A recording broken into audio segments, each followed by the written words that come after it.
Dans l'épisode de Demain nous appartient du lundi 15 août, l'état de Samuel, Alex Skinner, est particulièrement inquiétant. Blessé à la tête et alors que sa jambe est infectée, il perd beaucoup de sang et risque de faire une septicémie. Pour autant, Nicolas, Carl Verdier, ne compte pas le soigner. D'autant qu'il sait que Victoire, Solène Hébert, a tout compris à son sujet. Et il se doute que la police est à sa recherche depuis que Marianne, Luce Mouchel, l'a appelé sous prétexte d'avoir besoin de lui en renfort aux urgences. Il est donc grand temps pour lui de punir Victoire en se débarrassant définitivement de son compagnon. Samuel tente de l'en dissuader, en vain. Depuis ce bizutage, même les parents de Nicolas le regardent avec mépris, estimant qu'il n'est qu'un raté. La police est toujours à la recherche de l'infirmier mais ils n'ont aucun indice sur sa localisation. Ils ont passé en revue tous les ports de plaisance de la côte, sans succès. Alors que Victoire et William, Kamel Belghazi, discutent de Nicolas, Benjamin, Alexandre Varga, leur apprend qu'il courait tous les jours sur un chemin de randonnée qui passait près d'une chapelle.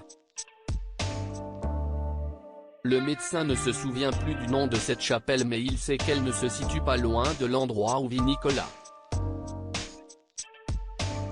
Ni une ni deux, Victoire en informe donc Georges, Mayel El Ajaoui, qui se met à la recherche de cette chapelle quand Aurore, Julie Desbazac, reçoit un appel qui va leur permettre de résoudre cette affaire. Ce matin, les policiers ont fouillé un port de plaisance, mais l'individu qui les a reçus était un petit nouveau et il les a orientés vers les bateaux de plaisance. Juste à côté, il y avait un remorqueur désaffecté depuis 2 ans qui est amarré côté gare. Or, le patron de la capitainerie a vu du mouvement sur ce navire. De son côté, Samuel supplie son ravisseur de le laisser en vie quand le bruit strident des sirènes de police résonne. Le médecin jure à Nicolas qu'il ne dira rien aux enquêteurs mais si est peine perdue. Aurore et Martin, Franck Monsigny, se sont précipités dans le bateau mais Nicolas et Samuel demeurent introuvables.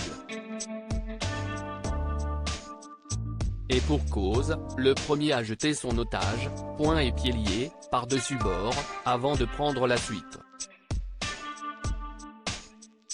Malgré tout, Samuel a réussi à remonter à la surface et à s'accrocher à une corde du remorqueur. Il tente d'appeler Victoire qui est sur le pont mais, affaibli, il n'arrive pas à crier.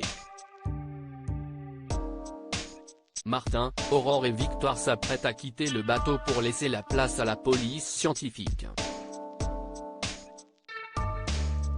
Mais alors que Samuel finit par lâcher la corde et se laisser couler, sa chérie aperçoit des bulles dans l'eau. Sans réfléchir, elle plonge, suivie de près par Aurore, afin de porter secours à Samuel. Rapidement, les 2 femmes parviennent à ramener Samuel au bord de la berge et le remontent à la surface. Après évaluation rapide de son état de santé, Victoire fait du bouche à bouche à Samuel. Si est bon, il est sauvé. Coup dur pour Bénédicte dans Demain nous appartient. Aurore a demandé à Bénédicte, Honorine Magnier, de passer à la maison.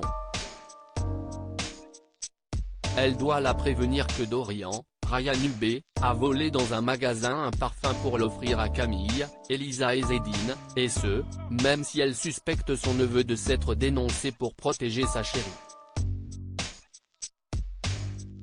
La policière tient tout de même à rassurer sa belle-sœur, Dorian étant mineur, il ne risque pas grand-chose. Mis dans la confidence par Bénédicte, Étienne, Patrick Guérino, décide d'avoir 2 mots avec son fils. l'occasion également d'évoquer leur situation familiale. Si Étienne et Bénédicte n'ont officiellement rien décidé, Dorian a le sentiment qu'ils vont se séparer. Puisqu'il ne s'adresse même plus la parole et que son père est reparti vivre sur le bateau. Alors que le père de famille reconnaît qu'ils n'ont pas suffisamment fait attention à lui et s'en excuse, Dorian saute sur l'occasion pour prétendre que c'est à cause de cela qu'il a vrillé. Mais il lui assure que cela ne se reproduira plus. Étienne se montre donc compréhensif. Dorian, Bénédicte et Étienne se retrouvent plus tard à la Paillote. Ce dernier annonce alors à son fils qu'il va retourner vivre à la villa. Bénédicte en est ravi mais à peine Dorian parti, Étienne dissipe tout malentendu, s'il revient, c'est uniquement pour leur fils. Un coup dur pour l'ostéopathe. De son côté, Judith, Alice Varela, se retrouve seule au mât, Alexandre Brasseur, étant en Bretagne et Jordan, Maxime Lelu, n'étant pas en état de travailler à cause d'une insolation. Pour empêcher la fermeture du stand de dégustation, Chloé, Ingrid Chauvin, lui propose de lui donner un coup de main. Et puisqu'elle ne travaille pas aujourd'hui, Marianne se joint à sa fille. Mais voilà qu'elle se montre infecte avec les clients, et notamment avec un dame qui hésite entre plusieurs variétés d'huîtres. Marianne la suspecte de vouloir se restaurer à l'œil. Judith tente d'expliquer à sa grand-mère qu'il est normal qu'elle veuille goûter avant d'acheter, en vain.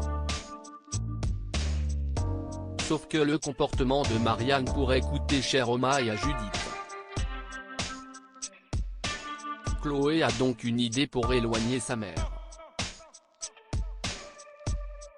Elle sollicite l'aide de Christelle Moreno, Ariane Séguillon, pour lui faire croire qu'il y a un souci avec les plannings et qu'elle panique.